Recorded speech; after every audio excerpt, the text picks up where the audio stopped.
She thought she had found a rare love, but entered a mansion that turned into a prison. But what the millionaire did next made her afraid. If this story interested you, don't forget to subscribe to our channel and tell us which city you're watching from. The sea crashed against the rocks of the village with the same persistence as always, but Emily knew this would be her last morning hearing that sound. At 17, she carried on her shoulders the weight of a life that never fully belonged to her. Her grandmother's death had left a void that not even the generosity of the parish could fill. Father Thomas, with his greying hair and understanding gaze, had secured an opportunity for her to work as a gardening apprentice at the Blackwood Mansion, an imposing property that dominated the horizon of the Florida coast like a castle forgotten by time. While packing her few possessions into a faded backpack, some of her grandmother's clothes, the sketchbook that was her greatest treasure, and a yellowed photograph where she smiled beside the only person who had loved her unconditionally, Emily felt a mixture of anxiety and hope. Her drawings were her secret language, the way she conversed with the world when words weren't enough. In them she captured shadows, imaginary faces and landscapes that existed only in her dreams. The Blackwood Mansion rose majestically against the blue-gray morning sky, its colonial walls embraced by lush vegetation that seemed to have a life of its own. Century-old ivy climbed the columns, creating patterns that changed with the sunlight. The gardens extended in terraces that descended toward the sea, where royal palms danced with the salty breeze. It was a place that breathed history, secrets, and a melancholic beauty that made Emily's heart race. Mrs. Walters, the housekeeper, a robust woman of about 60, received Emily at the back entrance. Her gaze was kind, but there was something cautious in her manner of speaking, as if she chose each word carefully. "You'll be working with Mr. Parker in the gardens," she explained, leading Emily through corridors lined with Portuguese tiles and antique portraits. "The master, he doesn't like much movement around the house. He prefers silence." There was a significant pause whenever she mentioned Nathan Blackwood, as if the name carried an invisible weight. Emily was installed in a small room at the back, simple but clean, with a window that overlooked the greenhouses, where orchids of impossible shades grew, some almost black, others ghostly white. Mr. Parker, the head gardener, was a thin man, bronzed by the sun, with hands that seemed extensions of the earth itself. In the first weeks, he taught Emily the secrets of cultivation, how to sense the thirst of plants, how to recognize diseases in the leaves, how to prepare the soil to receive new life. Emily's hands discovered they had their own memory. They seemed to know instinctively when a plant needed water, when the soil was sick, when a flower was about to bloom. It was as if all the connection she had lost with people she found in plants. During work breaks, she would sit under the shade of a century-old mango tree and draw, always drawings without complete faces, silhouettes of people who existed only in her imagination.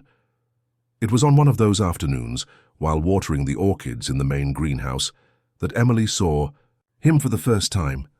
Nathan Blackwood walked slowly along the main garden path, with a posture that mixed elegance and melancholy. He was 42, but carried on his shoulders the weight of much more time. His dark hair had silver strands at the temples, and when he stopped to observe a rosebush, Emily could see his profile, aristocratic features marked by a sadness that seemed to have taken root in his soul. He wore a white linen shirt and dark pants, simple but of a cut that betrayed quality. There was no ostentation in his appearance, just a sobriety that made him seem both older and younger at the same time. When his eyes met Emily's through the greenhouse glass, she felt as if the world stopped for an instant. They were dark grey, eyes deep as ancient wells, charged with an intensity that made her forget how to breathe. He said nothing, just observed her for a few seconds that seemed eternal before resuming his walk.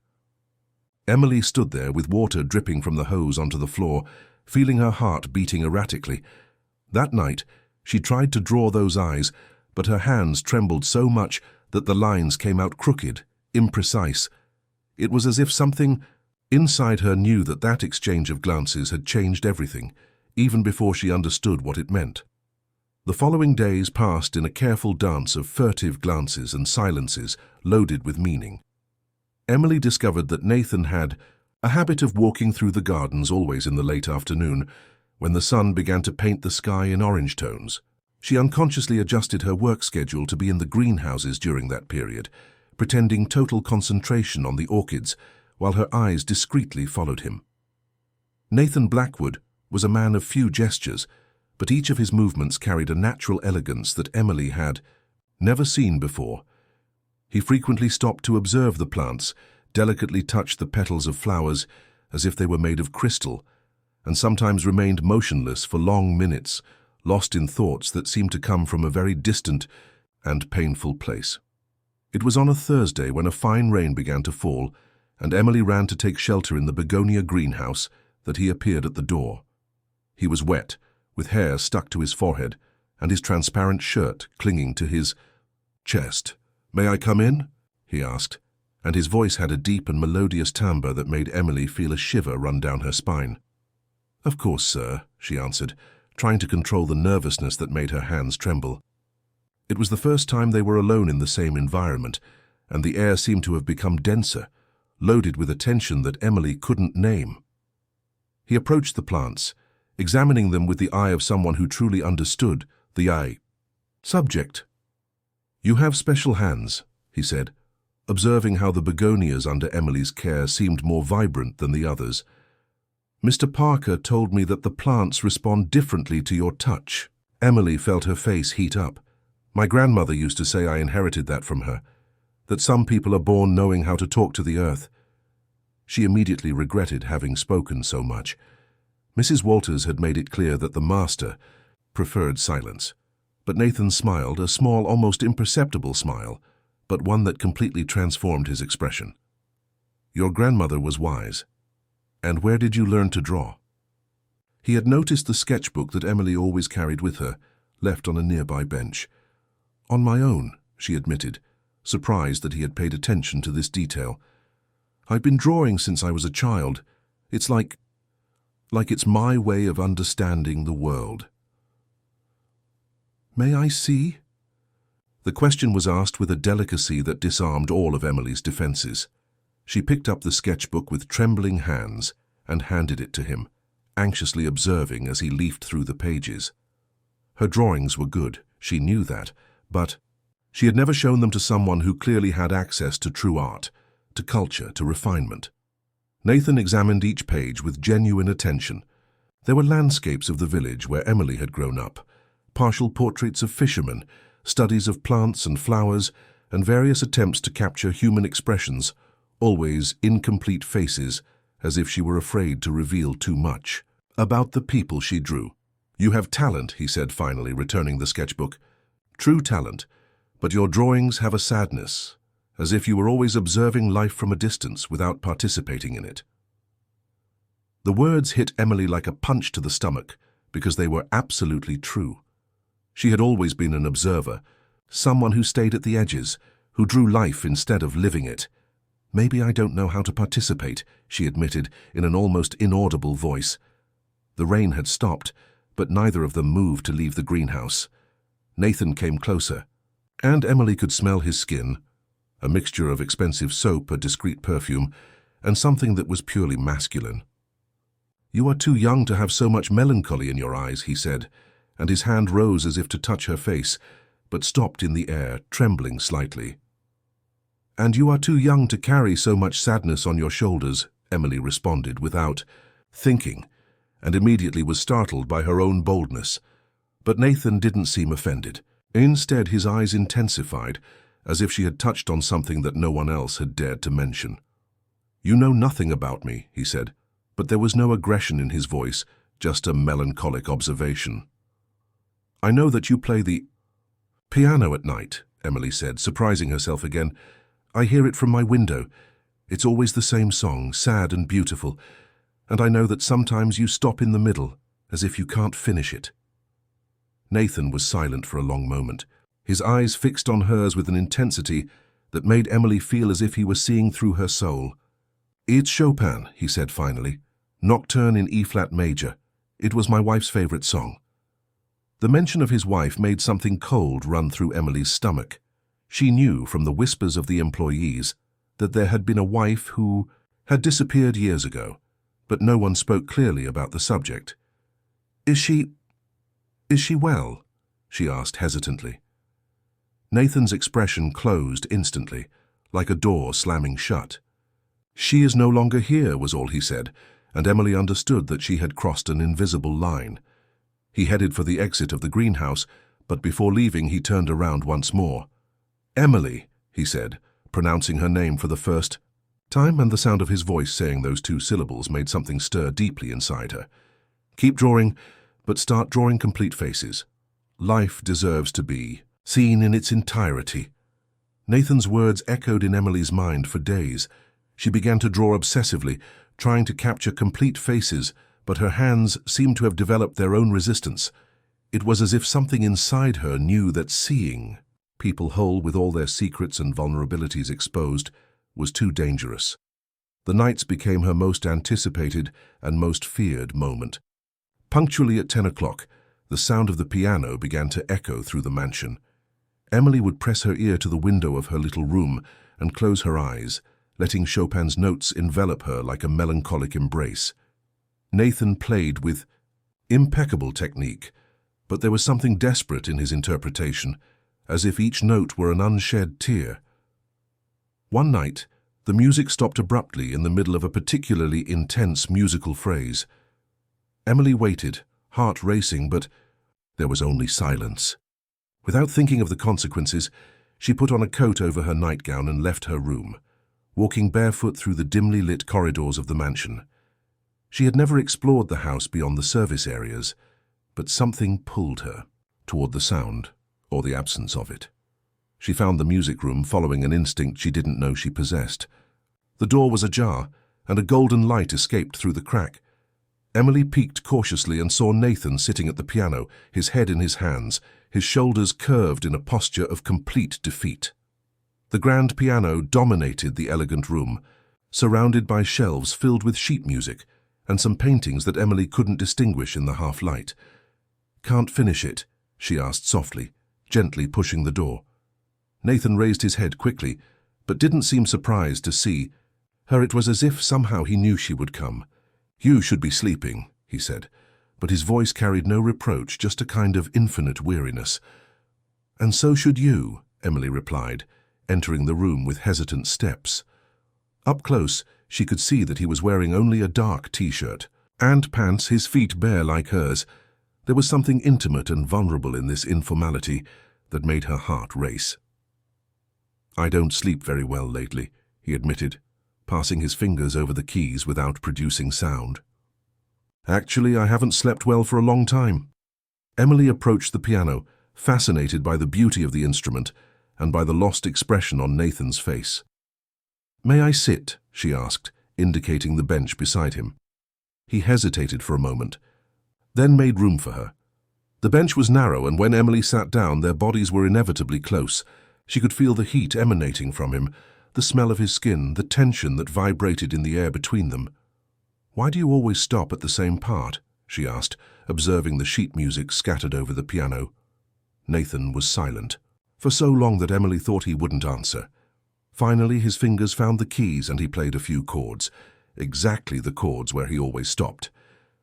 "This is where she used to turn the page for me," he said in a voice so low that Emily had to lean in to hear him. "Catherine, my wife, she would sit here beside me exactly where you are sitting now, and when I reached this passage, she would turn the page of the sheet music."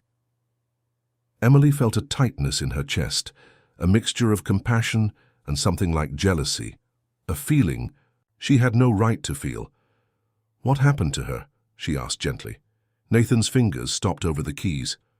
"She disappeared 3 years ago. Simply wasn't here anymore when I woke up one morning. Left only a note saying she couldn't live like this anymore." His voice was charged with a pain so deep that Emily felt the urge to touch him, to offer some kind of consolation.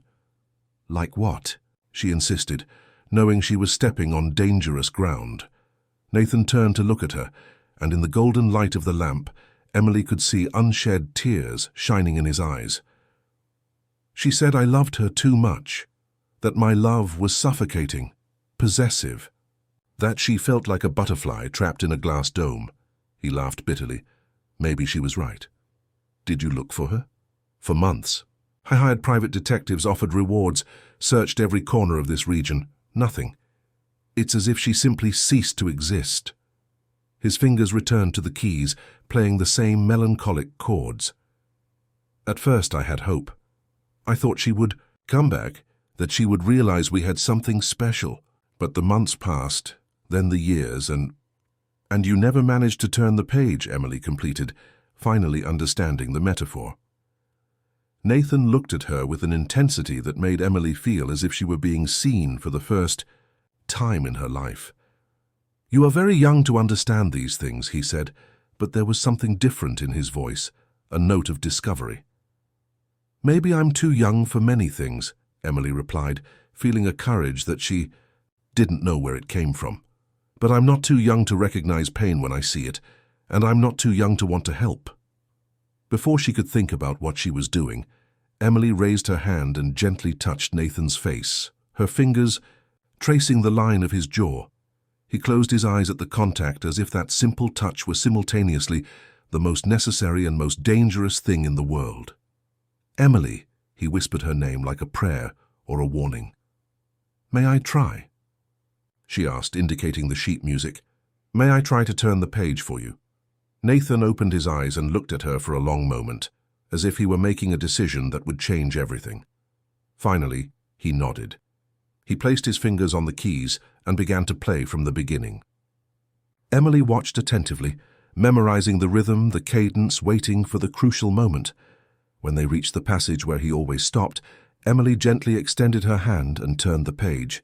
Nathan hesitated for only a fraction of a second, then continued playing. The music flowed, beautiful and complete, to the end. When the last note faded in the air, they remained silent, still sitting side by side on the piano bench. Emily felt tears rolling down her face, moved by having been part of something so intimate and significant. Thank you, Nathan said finally, his voice hoarse with emotion. Emily turned to him, and their faces were dangerously close.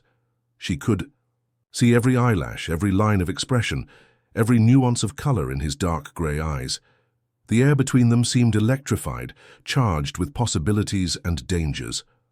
Time seemed suspended in that moment, with their faces inches apart and the echo of the music still vibrating in the air. Emily felt her heart beating so hard that she was sure Nathan could hear it. Her eyes lowered to his lips, and she saw when he made the same movement, observing her mouth with an intensity that made something contract deep in her belly. I should send you away, Nathan whispered, but his hand rose to touch her face, his fingers delicately tracing the line of her cheek. You are too young, too innocent. I have already destroyed one life through love. Perhaps, Emily replied, surprising herself with the firmness of her own voice. The other person wasn't strong enough for your love. Perhaps she didn't know how to receive it. Nathan's eyes intensified, as if he was seeing something in her that he hadn't noticed before. And would you know? He asked, his voice loaded with a vulnerability that made Emily want to protect him from all the pain he had experienced. In response, Emily leaned slightly forward, closing the small distance between them. Their lips touched softly, hesitant at first, then with a growing intensity that surprised them both. Nathan deepened the kiss, his hands enveloping Emily's face as if she were something precious and fragile that could disappear at any moment. When they separated, both were breathing irregularly. Emily had never been kissed like that, with so much passion, so much need, so much reverence. Nathan rested his forehead against hers, closing his eyes as if he were fighting against himself. This is madness, he murmured. You work here, you're so young. People will talk. They will judge. Let them talk, Emily replied, finding a courage that she didn't know she possessed. I don't care what others think. I care only about what I feel here. She placed her hand over her own heart, and about what I see in your eyes. Nathan looked at her for a long moment, as if he were memorizing every detail of her face. You don't know what you're getting into, he said, but there was less resistance in his voice now. Then show me, Emily replied, her words coming out in a mixture of boldness and shyness that made her blush. The days that followed were a careful dance between desire and restraint. Nathan began to appear more frequently in the gardens, always finding excuses to talk with Emily about the plants, about her drawings, about the books that he insisted on lending to her. Emily discovered that he had an impressive private library, filled with classics of American and world literature. Fitzgerald was a master at dissecting the complexities of the human heart, Nathan said one afternoon, handing Emily a copy of The Great Gatsby. Perhaps you will find some answers about love and jealousy in his pages. Emily accepted the book, her fingers deliberately brushing against his during the exchange. Are you jealous? She asked, observing his reaction. Terribly, he admitted without hesitation. It's one of my most dangerous flaws. At night, Emily voraciously read the books that Nathan lent her, discovering new worlds and feeling as if she were being educated by the very man who fascinated her. He had placed small notes in the margins of some books, personal comments, reflections, sometimes just a word that revealed what he had felt when reading a certain passage. It was during one of these nights of reading that Emily heard footsteps in the corridor. She opened the door of her room and found Nathan standing there, as if he had walked for hours trying to decide whether to knock on her door. "I can't sleep," he said simply. "Neither can I," Emily replied, opening the door wider. "Would you like to come in?" He hesitated for only a moment before entering the small room. It was the first time he was in her intimate space, and Emily felt strangely vulnerable and powerful at the same time. The room was simple, a small bed, a dresser, a chair where she used to sit to draw, but with Nathan there, the space seemed to shrink and intensify. "Did you read the book?" he asked, noticing Fitzgerald's novel on the table. "I'm in the middle," Emily replied. "Daisy irritates and fascinates me at the same time." Nathan smiled, a genuine smile that completely transformed his expression. That's exactly the reaction Fitzgerald wanted to provoke. He knew that the most interesting women are those who destabilize us. "And do I destabilize you?" Emily asked, approaching him. "Completely," he admitted, his hands finding her waist. "You make me question everything I thought I knew about myself." This time, when they kissed, there was less hesitation and more urgency. Nathan's hands explored Emily's curves over her thin nightgown, and she felt her body responding in ways she didn't know. When he began to kiss her neck, Emily let escape a low moan that made something contract in the belly of both. "Emily," he whispered against her skin, "if we don't stop now." "I don't want to stop," she interrupted, her hands finding the buttons of his shirt. "I don't want to live just observing life anymore. I want to live it." Nathan moved slightly away to look into her eyes, looking for any sign of doubt. What he found was a mature determination that contrasted with her youth, a certainty that made him realize that Emily wasn't as innocent as she appeared, at least not in her soul. "Are you sure?" he asked one last time. In response, Emily finished, opening his shirt and let it fall to the floor. The soft light of the lamp created golden shadows on her skin, and Nathan felt as if he were seeing something sacred. He lifted her in his arms and carried her to the bed, where they made love with an intensity that surprised them both. He for the tenderness that he didn't know he still possessed, she for the passion she discovered existed within herself. When they finally fell asleep, intertwined in the small bed, Emily felt complete for the first time in her life. She had found not just a lover, but someone who truly saw her, who recognized her strength behind her apparent fragility. Nathan, in turn, felt as if he had awakened from a 3-year sleep, as if Emily had brought color back to a world that had become gray and lifeless. Emily woke up alone, but the pillow beside her still held Nathan's smell and the warmth of his body. A red rose was on the bedside table, along with a handwritten note. "You brought music back to my life. N." Her heart filled with a happiness that seemed too big to fit in her chest.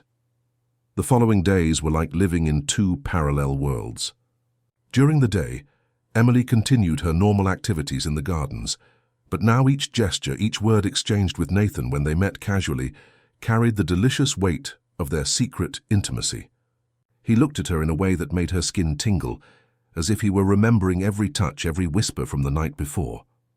Mrs. Walters, however, began to cast curious glances at Emily. The housekeeper had that wisdom that comes from life, experience, and knew how to recognize the signs of a woman in love. "You're different, girl," she commented one morning, as Emily helped cut flowers for the vases in the main room. "There's a sparkle in your eyes that wasn't there before." Emily felt her face heat up but tried to disguise it. "I'm enjoying working here. I feel useful." Mrs. Walters made a sound that indicated she wasn't entirely convinced, but didn't insist on the subject. Instead, she changed to a more serious tone. "Emily, this house has seen a lot of pain, a lot of confusion. I just want you to be careful. Some paths once traveled have no return." The housekeeper's words echoed in Emily's mind for the rest of the day. There was something in them that sounded more like a warning than casual advice. When Nathan appeared that night in her room, she couldn't shake a strange sensation, as if someone were watching them. "What's wrong?" Nathan asked, noticing her restlessness as they lay together after another night of intense love. "Mrs. Walters said something today about this house having seen a lot of pain. What did she mean by that?" Nathan tensed beside her, and Emily immediately felt that she had touched on something delicate. "Margaret has worked here for 20 years, he said carefully. "She saw everything that happened with Catherine and me. She's probably worried that history will repeat itself." "And will it repeat?" Emily asked, turning to face him in the half-light. "No," he replied with a conviction. That surprised her. "With you it's different. You are different." His hands found her face. Catherine was like a hothouse flower, beautiful but fragile. You have a strength that she never had, a capacity to love without losing yourself in love. Emily wanted to believe those words, but there was something in Nathan's voice that made her doubt if he really knew the difference between loving and possessing. In the following days, she began to notice small signs that left her uneasy. Nathan began to appear in the gardens more frequently, always finding excuses to be near her. Initially, Emily felt flattered by the attention, but gradually began to notice that he seemed bothered when she talked with Mr. Parker or with other employees of the house. "Do you need something from them?" he asked one afternoon after seeing her laughing at a joke that the gardener had told. "It was just a conversation," Emily replied, finding the possessive tone in his voice strange. "I know, it's just that you have more important things to do. I have a surprise for you." The surprise was an improvised studio in one of the smaller rooms of the mansion, complete with easels, paints, brushes, and blank canvases. Emily was genuinely moved. No one had ever invested so much in her talent before. "It's beautiful," she exclaimed, exploring the materials, "but it must have cost a fortune." "You're worth any investment," Nathan said, embracing her from behind. "I want you to develop your gift. I want you to have everything you deserve." Emily threw herself into painting with a passion she didn't know she possessed. She discovered that she had a facility with colors, that she could capture not just the appearance of things, but their emotional essence. She painted landscapes of the gardens, portraits of the employees, and, inevitably, various attempts to capture Nathan, always with that melancholic expression that seemed to define who he was. But as the days passed, Emily began to feel strangely isolated. Nathan suggested that she spend more time painting and less time working in the gardens. "You have too much talent to waste doing manual labor," he argued. "Let others take care of the plants. You were made for greater things." At first, Emily felt valued by this vision he had of her, but gradually she realized that she was losing contact with the people who had become her friends in the house. Mr. Parker began to seem distant, as if he had received instructions to keep his distance. Mrs. Walters greeted her politely, but there were no more those informal conversations that Emily so appreciated. One night, while painting alone in the studio, Emily heard voices coming from the corridor. She recognized Nathan's voice, speaking to someone in a low but firm tone. "I don't want her to be bothered with unnecessary work. She has more important things to do." "But sir," it was Mrs. Walters' voice, "the girl likes to work in the gardens.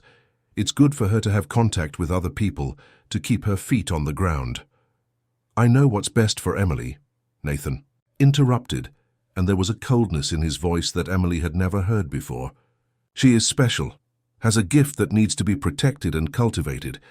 I don't want her to waste time with distractions." Emily stood still, the brush suspended in the air, feeling something cold form in her stomach. For the first time, Mrs. Walters' words about the house having seen a lot of pain began to make a sinister sense. Was Nathan trying to protect her or control her? Was his dedication love or possessiveness? That night, when he came to her room, Emily tried to address the subject indirectly. "I miss working with the plants," she said as she nestled in his arms. "Why?" Nathan asked, his voice immediately tense. "Aren't you happy painting? Aren't you happy with what I've provided for you?" "I am," Emily hurried to reassure him, noticing how he had become defensive quickly. "It's just that I like to vary. I like to use my hands in different ways." "Your hands are too precious for the earth," he said, kissing her fingers one by one. "They are artists' hands. I need to protect them." Emily felt a shiver that had nothing to do with pleasure. There was something in Nathan's words, in the way he talked about protecting her, that reminded her of a golden cage, beautiful, comfortable, but still a prison. The following weeks brought a strange routine for Emily. Nathan had completely reorganized her life in the mansion.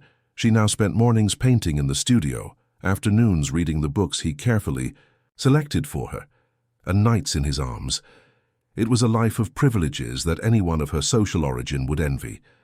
But Emily began to feel as if she were losing something fundamental of herself.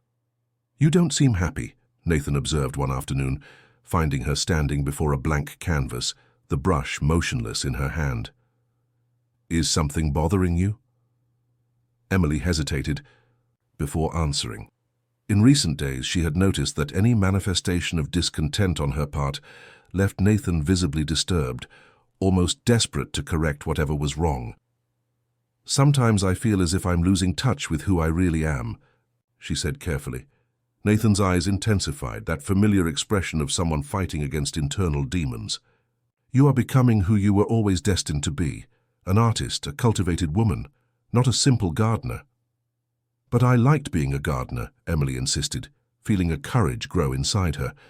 "I liked feeling the earth between my fingers, seeing the plants grow because of my care." "That's because you never had a better option," Nathan approached, his hands enveloping her face. "Now you have. You have everything a woman can desire: art, culture, love. Why look back?" There was something hypnotic in his voice, a conviction that almost made Emily doubt her own feelings. Almost. "And what if I want both things? Art and gardening, love and the freedom of choice?" Nathan's expression changed subtly, a shadow passing through his eyes. "Freedom is an illusion, Emily. What exists is security or chaos. I offer you security, protection, a life that most women only dream of having." That night, Emily couldn't sleep. Nathan's words echoed in her mind, mixed with the memories of similar conversations she had read in Fitzgerald's book. Was she becoming a modern Daisy, seen as a threat to the stability of the man who claimed to love her? It was during one of these sleepless nights that Emily decided to explore the mansion. She had never been explicitly forbidden from circulating around the house, but there was an entire wing that always remained closed, the rooms that, according to Mrs. Walters, had belonged to Catherine. Emily knew she was violating an invisible boundary, but her curiosity had become stronger than her prudence. The west wing of the mansion had an abandoned air that made the echo of her footsteps sound ghostly. The corridors were decorated with the same Portuguese tiles as the rest of the house, but there was a different quality in the light that filtered through the windows, as if the air itself carried memories of sadness. Emily found a door ajar, and after hesitating for just a moment, pushed it completely open. It was clearly a feminine room, walls painted in soft tones of pink and gold, delicate furniture that spoke of refined taste and abundant resources.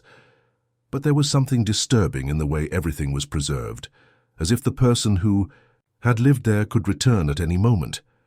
Clothes still hung in the open wardrobe, expensive dresses, fur coats, shoes that had never known the wear of everyday use. On the dressing table, Imported beauty products remained organized with a precision that suggested obsession more than care. It was when Emily opened the drawer of the desk that she found the diary, bound in soft leather, with the initials KB engraved in gold on the cover. Catherine Blackwood. Emily knew she shouldn't read it, that she was invading the privacy of a woman who had disappeared. But something stronger than conscience impelled her. The first pages dated from 5 years ago and spoke of an ardent and reciprocated love. Catherine described Nathan as a passionate, attentive man who made her feel like the most loved woman in the world. Emily recognized every word, every feeling described, because she had experienced exactly the same sensations in the last few months. But as the pages advanced, the tone changed. Catherine began to mention how Nathan had become too protective, how he worried excessively about her safety and well-being. "He doesn't like when I go out alone," she wrote. "He says the world is too dangerous for a woman like me. Sometimes I feel like a porcelain doll in his collection." Emily felt a chill run down her spine. The similarities with her own situation were impossible to ignore. She continued reading, her hands trembling slightly. "Nathan cancelled my piano lesson, said I didn't need teachers when I had him. He also cancelled my meetings with my friends. Why do you need them when you have me?" he asks. And I don't know how to respond because really, why would I need them? The following pages documented a progressive isolation.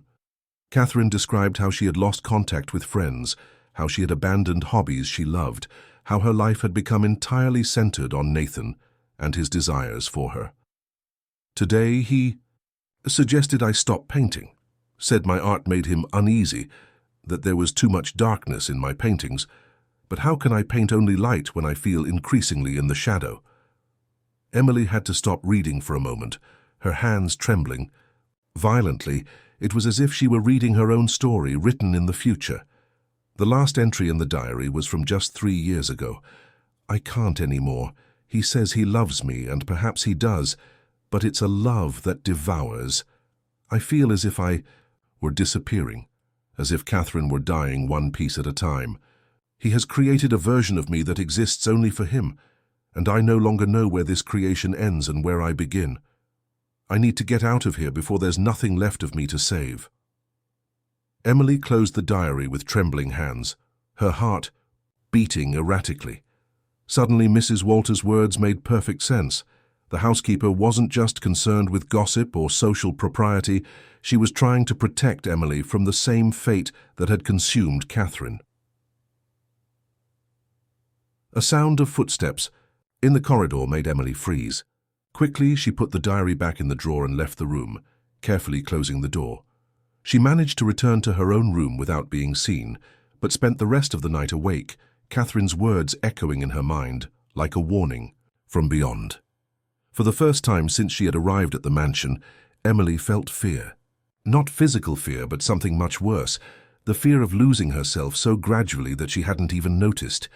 The fear that Nathan's love was, in fact, a sophisticated form of prison, and the fear that perhaps it was already too late to escape.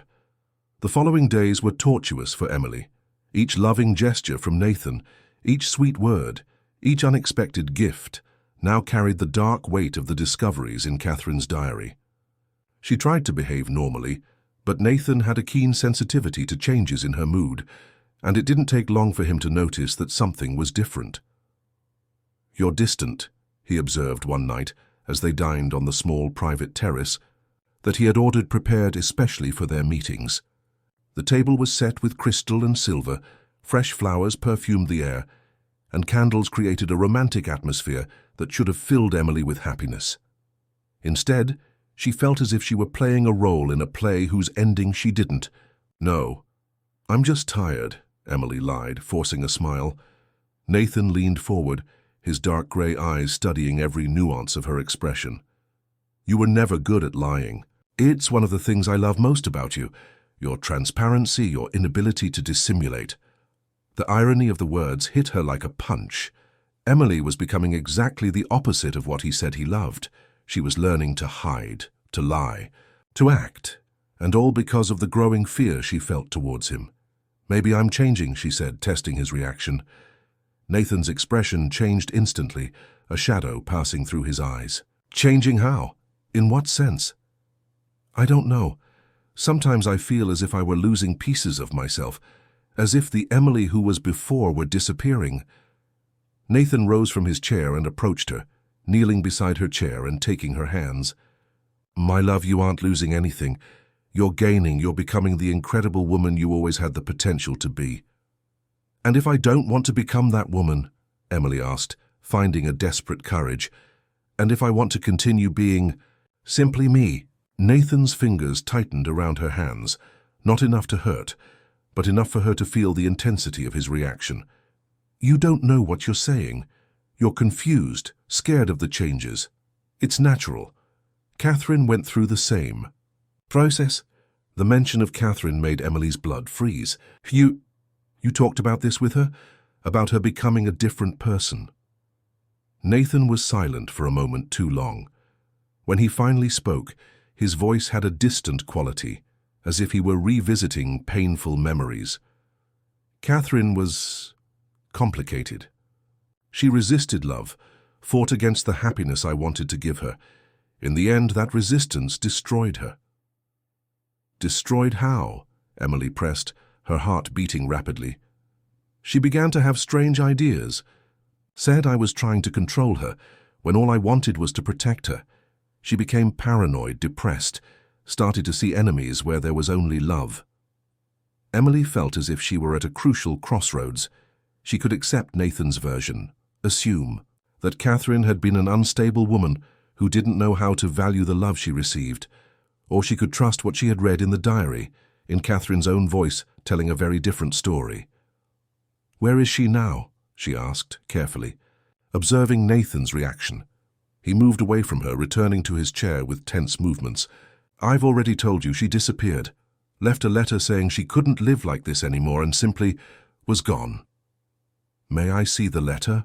The question came out before Emily could contain it, and immediately she knew she had made a mistake.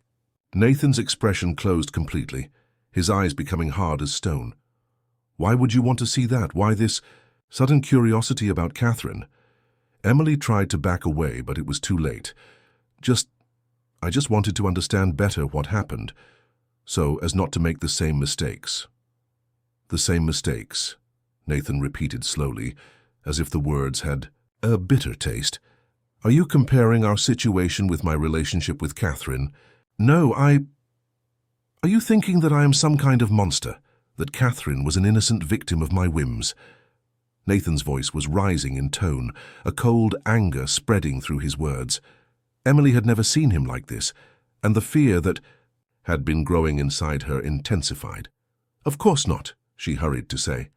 I just want to understand. Understand what? He stood up abruptly, the chair scraping on the stone floor. You want to understand why a woman would destroy the purest love that someone could offer? Why she would choose madness instead of devotion? Emily remained silent, realizing that anything she said could worsen the situation. Nathan began to pace back and forth on the small terrace, his hands passing through his hair in a gesture of agitation that she was beginning to recognize as a sign of danger. Catherine was weak, he said finally, stopping to look at Emily with an intensity that made her shrink in the chair. She didn't know how to value what she had, didn't know how to recognize love when she found it. But you are different. You are stronger, more intelligent. You won't make the same mistakes she did. There was something in the way he said, these words that sounded more like an order than an observation. Emily nodded silently, instinctively understanding that disagreeing would be dangerous. That night, for the first time in weeks, Nathan didn't come to her room. Emily stayed awake until late, alternating between relief at being alone and a growing anxiety about what her curiosity about Catherine might have triggered. The next morning, she decided to seek out Mrs. Walters. The housekeeper was organizing bed linens in the closet of the main corridor when Emily approached. Mrs. Walters, she began hesitantly, may I ask a question about Mrs. Catherine? The older woman immediately stopped what she was doing, her eyes filling with a deep sadness. Girl, why do you want to stir up this story? Because I need to know the truth, Emily replied with an honesty that surprised them both. I need to know what really happened to her. Mrs. Walters looked around, making sure they were alone, then pulled Emily to a more private corner of the corridor. "Catherine didn't disappear," she whispered, her voice charged with a fear that made Emily's stomach contract. "She's alive." "Where?" Emily asked, feeling as if the floor were moving beneath her feet. "In the east wing of the mansion, in a suite that Nathan ordered specially adapted for her. He said she had a nervous breakdown, that she needs special care, that it's dangerous for her to have contact with the outside world." Emily felt as if all the air had been sucked from her lungs. "She's a prisoner?" "I don't know what to think anymore," Mrs. Walters admitted, tears shining in her eyes. "At the beginning, she really seemed sick, confused. But as time passed, sometimes I see her at the window, and her eyes seem so lucid, so desperate, as if she were trying to tell me something that she can't speak out loud." Emily felt the world spin around her. Catherine hadn't disappeared. She was there in the same house, perhaps just a few meters away, prisoner of the man who claimed to love her, and Emily was following exactly the same path. Mrs. Walters's revelation echoed in Emily's mind for days. She tried to maintain the appearance of normality, but each moment beside Nathan now seemed charged with a suffocating tension. He seemed to notice her restlessness, becoming even more attentive, more present, as if he sensed that he needed to win her back from some invisible threat. "You seem worried lately," he commented one afternoon as he watched her paint in the studio. He was standing right behind her, his hands resting on her shoulders in a caress that should have been comforting, but that Emily now felt as a subtle form of control. "Is there something I can do to make you happier?" "I'm fine," Emily lied, keeping her eyes fixed on the canvas. She was painting a garden, but the colors always seemed to transform into darker tones, as if her anguish manifested unconsciously through the brushes. "Perhaps you need a change of air," Nathan suggested, his hands moving to gently massage her neck. "We can travel if you want. Paris, Rome, any place that awakens your artistic interest." The irony of the suggestion wasn't lost on Emily. He offered the whole world, but at the same time created an increasingly sophisticated prison. "And Catherine?" she asked before she could contain herself. "Did she also like to travel?" Nathan's fingers stiffened on her neck, a pressure slightly stronger. That made Emily immediately regret the question. "Why do you continue asking about Catherine? This obsession isn't healthy." "It's not an obsession," Emily replied, trying to keep her voice firm. "It's natural curiosity. You lived with her for years. It's normal that I want to understand." "Understand what?" Nathan's voice was dangerously low. "What is there to understand about a woman who chose madness instead of love?" Emily turned in the chair to face him, and what she saw in his eyes made her freeze. There was a coldness there, a hardness that she had never noticed before, or perhaps had never wanted to notice. "Did she really choose?" Emily asked, finding a desperate courage, or was she pushed toward that choice? The silence that followed was charged with danger. Nathan looked at her with an expression that Emily couldn't decipher, as if he were seeing a stranger in the place of the woman he loved. "You're becoming exactly like her," he said finally, his voice charged with a bitter disappointment. "Suspicious, paranoid, seeing conspiracy where there is only love." "Or maybe, I'm just beginning to see the truth," Emily replied, rising from the chair. "Where is she, Nathan? Where is Catherine, really?" The question exploded between them like a bomb. Nathan stepped back, his eyes narrowing dangerously. "How do you—" "I know she didn't disappear," Emily interrupted, the words coming out in a torrent that she could no longer contain. "I know she's in this house somewhere where you keep her. I know that you did to her exactly what you're doing to me, isolating her, controlling her, making her believe it's for her own good." The transformation in Nathan's face was terrifying. The mask of the devoted lover fell completely, revealing something cold and calculating that made Emily instinctively back away. "You understand nothing," he said, his voice now low and threatening. "Everything I did was out of love. Catherine was losing herself, destroying herself with her crazy ideas of independence. I saved her from herself." Saved or imprisoned? The difference is irrelevant when it comes to protecting someone we love. At that moment, Emily knew she was in real danger. The man she had learned to love was just a facet of someone much darker and more dangerous. "I want to see her," she said, trying to keep her voice firm. "I want to see Catherine." Nathan laughed, a humorless sound that echoed sinisterly in the studio. "You want to see Catherine? Very well, perhaps it is indeed time for you two to meet." He left the studio, and Emily followed him with her heart beating erratically. They walked in silence through the corridors of the mansion until they reached a door that Emily had never seen open. Nathan took a key from his pocket and turned it in the lock with a sound that sounded like a death sentence. "Catherine," he called, pushing the door. "You have a visitor." What Emily saw made her put her hand to her mouth to contain a scream. Catherine was sitting in an armchair near the window, wearing a silk robe that had once been luxurious but now seemed faded and neglected. Her hair, which in the portrait photographs was long and shining, was now cut irregularly, as if she herself had cut it with whatever object she could find. But it was her eyes that most shocked Emily. They weren't the eyes of a madwoman, as Nathan had suggested. They were the eyes of someone who had been systematically broken, but who still maintained a spark of sanity and determination. "So you're the new one," Catherine said, her voice hoarse from disuse, but still charged with a sharp intelligence. "You're just like me when I arrived here. Young, in love, convinced that you've found true love." "Catherine," Nathan began, but she interrupted him with a look of pure contempt. "Let me talk to her," Catherine said, rising from the armchair, with movements that revealed a physical weakness that contrasted with the strength in her voice. "You owe me at least that after 3 years. 3 years of care, of protection," Nathan corrected, but there was a tension in his voice that revealed that even he knew how empty his words sounded.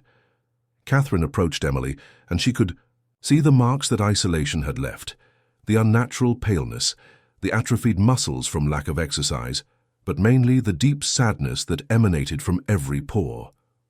"He will tell you it's for your own good," Catherine whispered, coming close, enough that Emily could smell her, an expensive perfume mixed with the odor of someone who had spent too much time in closed spaces. "He will convince you that the world out there is dangerous, that only he can protect you. He will isolate you from everyone you love until he is the only person in your life." "That's not true," Emily said, but her voice came out weak, without conviction. "No." Catherine smiled bitterly. "How many friends do you have now? How many people you knew before coming here are still part of your life? When was the last time you made a decision without first considering what he would think?" Each question hit Emily like a physical blow because the answers were all the same. None, no one, never. "You see?"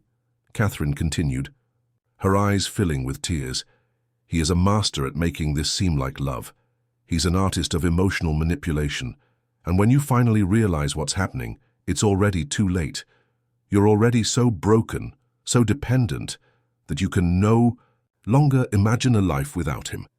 "Enough," Nathan intervened, moving to place himself between the two women. "Catherine, you're scaring Emily with your sick fantasies." "Fantasies?" Catherine laughed, a sound that was simultaneously hysterical and completely lucid. "Tell her about the cameras, Nathan. Tell her about how you monitor my every movement.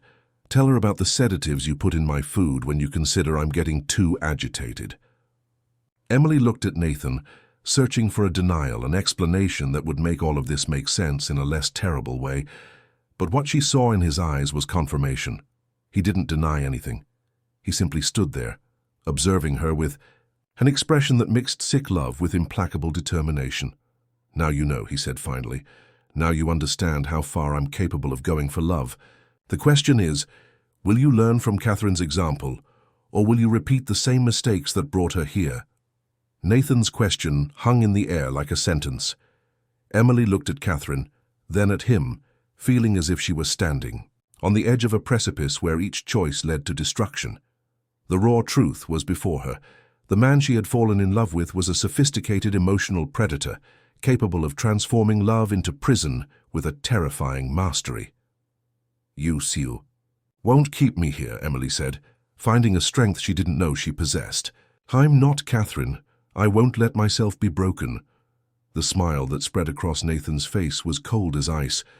My dear Emily, you're already broken. You just haven't realized it yet.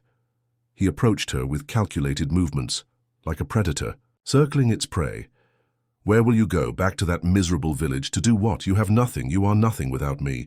I was someone before I met you, Emily retorted, but her voice trembled slightly. You were an orphan with no future, living on others' charity, Nathan responded cruelly. I gave you purpose, developed talent, a life that millions of women would envy. And you want to throw all of that away for what? For an abstract concept of freedom? Catherine approached, placing a trembling hand on Emily's arm. Don't listen to him. Freedom isn't an abstract concept. It's breathing without fear. It's making decisions without having to calculate the consequences on another person's mood. That's being yourself, not an edited version of what someone wants you to be. Shut up, Catherine, Nathan said, his voice sharp as a razor. You've already caused enough damage. Damage? Catherine laughed bitterly. The only damage here is what you did to us. Look at me, Emily, look closely. This is what happens when you surrender to his sick love. 3 years being slowly erased until almost nothing remains of the person I was.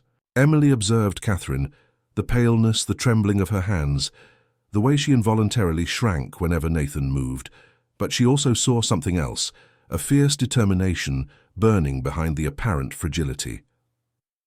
How did you survive? Emily asked in a low voice. By keeping secrets, Catherine whispered.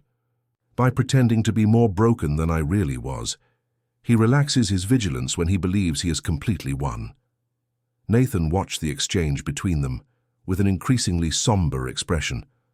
Enough of this conversation. Emily, you're coming with me now. You need to rest. Forget these toxic ideas that Catherine is planting in your head. No, Emily said simply. The word echoed in the room like a shot. Nathan stood motionless, as if he couldn't process that she had dared to disobey him directly. What did you say? I said no. I'm not going with you. I'm not going to pretend this is normal. I'm not going to let myself be transformed into a version of myself that exists only to satisfy your sick needs. The transformation in Nathan was instantaneous and terrifying. All the civilized facade disappeared, revealing a cold and calculating anger that made Emily truly understand the danger she was in. You don't understand, he said, his voice low and threatening. It's not a choice.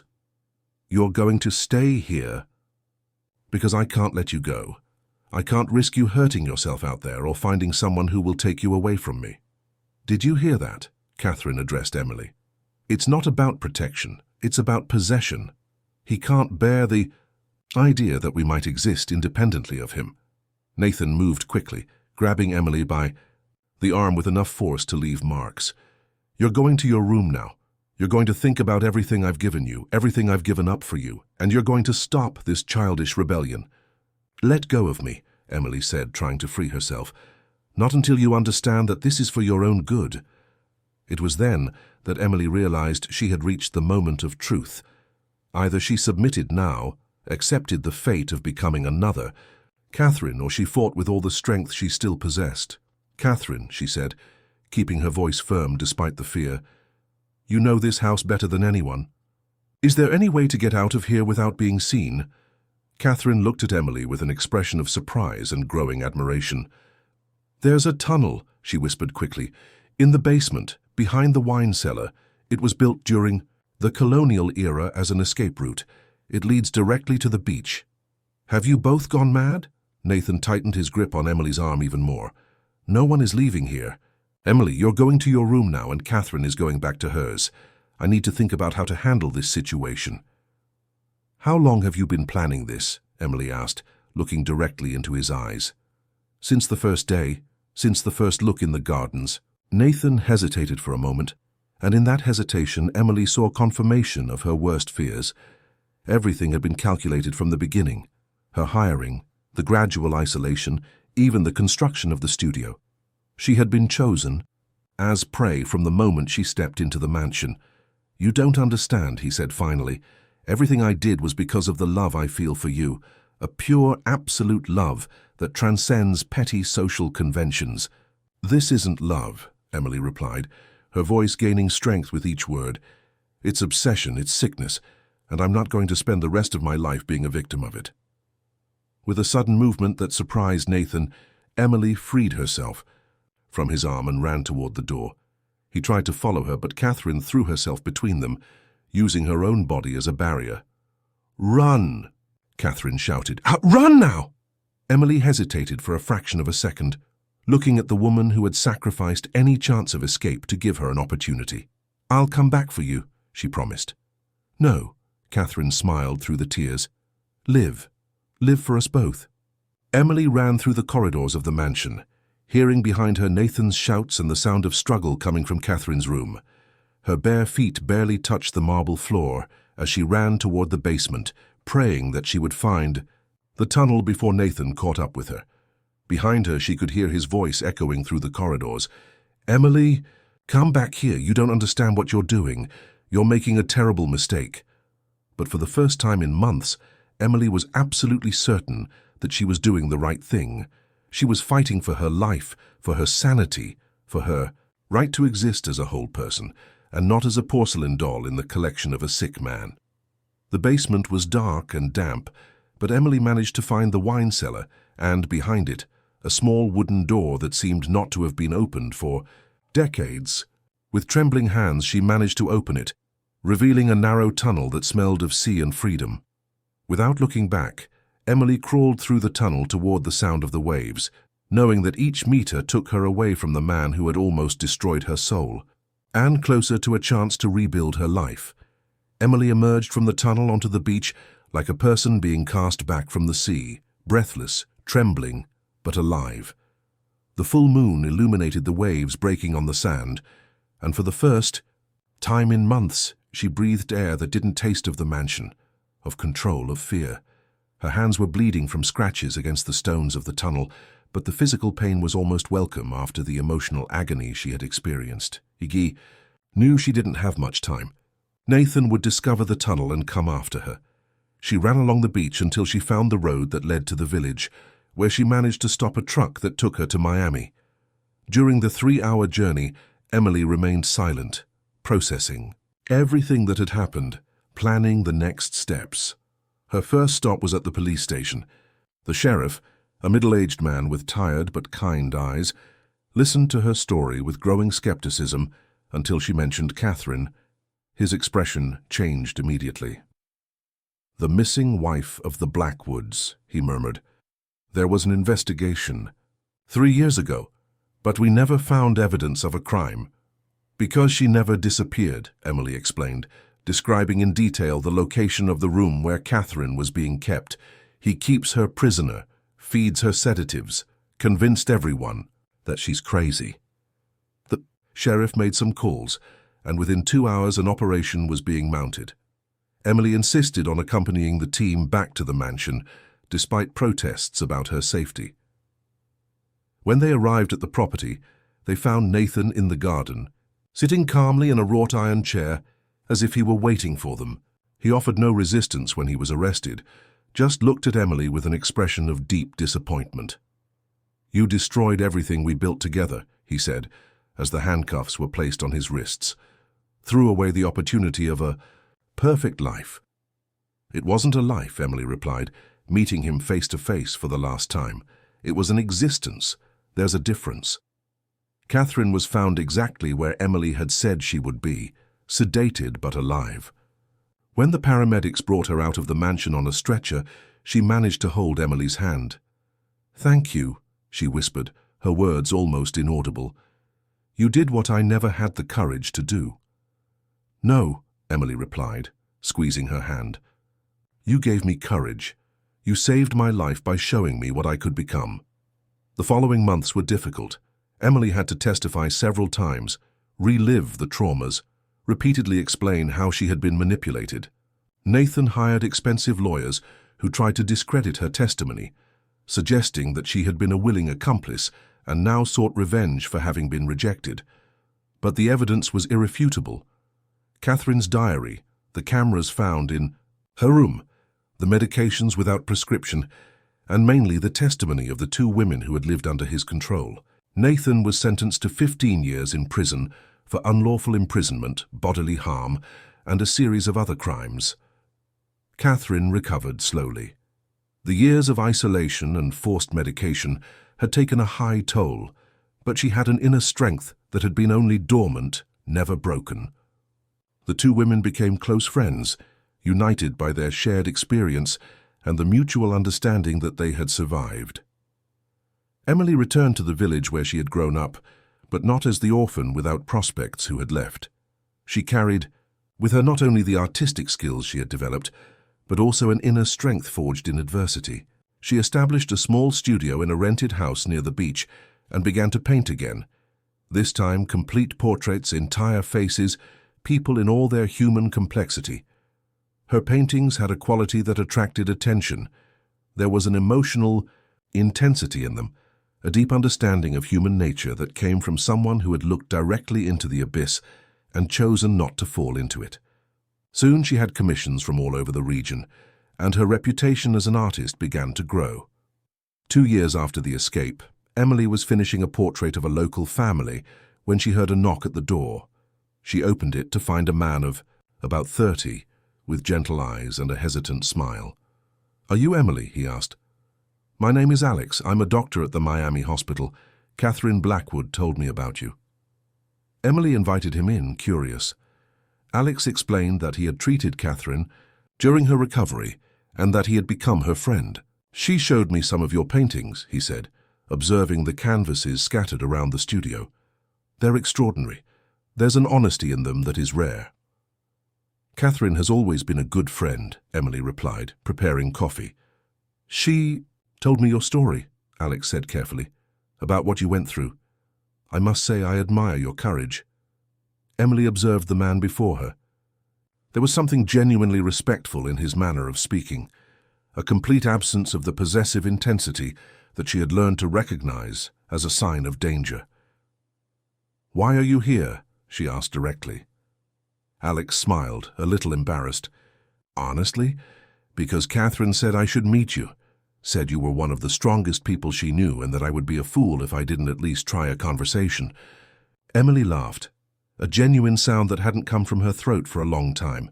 Catherine was always very direct. "It's a quality I appreciate," Alex replied. "After everything she went through, I think she lost patience for games and subterfuge."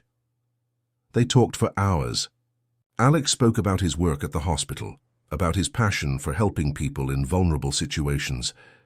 Emily told about her art, about how she had found in painting a way to process her experiences. There was no pressure, no hidden agenda, just two people getting to know each other without rush. When Alex rose to leave, it was already almost night. "May I come back?" he asked. "I would like to see more of your paintings, and I would like to get to know you better." Emily studied him for a moment, looking for the signs she had learned to recognize, but all she saw was sincerity and genuine respect. "You may come back," she said finally, "but slowly. I need things at my own pace." "Of course," Alex nodded. "At your pace, in your time, on your terms." He returned the following week, then the next, then regularly. Not as someone trying to conquer her or change her, but as a genuine friend who appreciated who she was. It took months for Emily to allow the relationship to evolve into something romantic, and when she did, it was a conscious and free choice. Alex never tried to change her schedules, never questioned her friendships, never suggested that she needed to be protected from the world. Instead, he supported her, celebrated her achievements, respected her independence, and offered companionship without demanding possession in return. 3 years after her escape from the mansion, Emily was preparing her first individual exhibition in Miami when Catherine appeared in the studio, radiant with health and energy. "You did it," Catherine said, observing the paintings that would be exhibited. "You not only survived, you flourished." "We did it," Emily corrected. "You showed me the way out. And you had the courage to walk it," Catherine smiled. "How is Alex?" "Well, respectful, kind, patient. Sometimes I'm still surprised that someone can love without wanting to possess. That's true love, Catherine said. What we experienced with Nathan wasn't love. It was emotional hunger, sick need, control disguised as devotion. Emily nodded, finally understanding the difference that had taken so long to learn. True love didn't diminish the loved person, but made them grow. It didn't isolate them, but connected them with the world. It didn't control them, but freed them to be fully themselves. On the night of the opening of the exhibition, Emily was surrounded by friends, fellow artists, and admirers of her work. Alex was by her side, proud but not possessive, supporting her without trying to be the center of attention. Catherine had traveled from New York, where she now worked as a therapist, helping other victims of abusive relationships. Observing the two people admiring her paintings, Emily remembered the 17-year-old girl who had arrived at the Blackwood mansion with only a backpack and a sketchbook. That girl had almost been lost, but in the process of finding herself again, she had become someone stronger, wiser, more complete. Her art now portrayed not just pain and struggle, but also hope and redemption. Each canvas told a story of people in their totality, with their flaws and virtues, their shadows and their light, their fears and their courage. "Are you happy?" Alex asked in a low voice, watching her contemplate her own journey. Emily looked around, at Catherine animatedly conversing with other visitors, at her paintings that told the story of her own transformation, at the man beside her who loved her without trying to change her. "Yes," she answered with complete honesty, "I am happy, and for the first time in my life, I know that I deserve this happiness." Love had almost destroyed her, but it had also taught her the difference between loving and being loved in a healthy way. Nathan had tried to make her a porcelain doll in his private collection, but Emily had chosen to be a woman of flesh and blood, with her own will and right to happiness. And in that choice, she had found not just freedom, but also true love. The kind that liberates instead of imprisoning, that strengthens instead of weakening, that celebrates individuality instead of trying to erase it. The Blackwood mansion was now empty, being slowly consumed by time and the plants that Emily had once cared for. But from it, Emily had taken not the memories of prison, but the strength she had discovered she had, and the certainty that she would always be able to choose freedom over the security of the golden cage.